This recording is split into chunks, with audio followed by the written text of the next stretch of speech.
নামে ডাকে বলো কোন প্রিয় নামে। ব্যক্তিত্ব এবং আকর্ষণীয় চেহারা হানিয়া আমিরকে বিবেচনা করা হয় পাকিস্তান ছবিজঙ্গনের অন্যতম সুন্দরী অভিনেত্রী হিসেবে। অনেকের মতে গালের টোল পড়ার কারণে সারা বিশ্বে তরুণ দর্শকের হৃদয় জয় করেছেন তিনি। লাস্যময়ী অভিনেত্রীর সৌন্দর্য সত্যিই দেখার মতো। তার মিষ্টি হাসি, প্রাণবন্ত অভিনয়, উজ্জ্বল ত্বক আর সামাজিক যোগাযোগ মাধ্যমে স্বতঃস্ফূর্ত উপস্থিতি সব মিলিয়ে তাকে করেছে বিপুল জনপ্রিয়।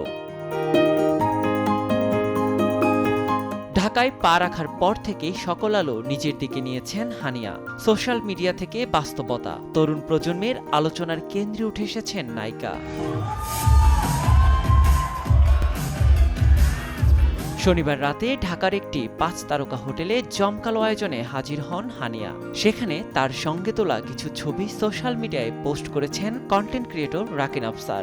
ক্যাপশনে হানিয়ার সঙ্গে আলাপের একটি দিক তুলে ধরেছেন তিনি। রাকিনের ভাষ্যে হানিয়া বলেছেন তিনি অভিনয়শিল্পী না হলে কৌতুকাভিনেতা হতেন।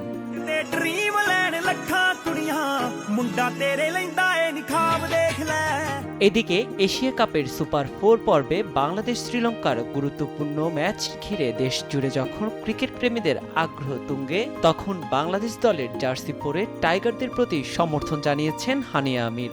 এআই এর মাধ্যমে তৈরি হলেও বাংলা টাইগার্স লেখা পতাকা হাতে তার ছবিটি লুফে নেন নেটিজেনরা। সব মিলিয়ে বাংলাদেশের আতিথেয়তায় মুগ্ধ পাকিস্তানি এই অভিনেত্রী। নিয়াজ শুভ, সময় সংবাদ, ঢাকা।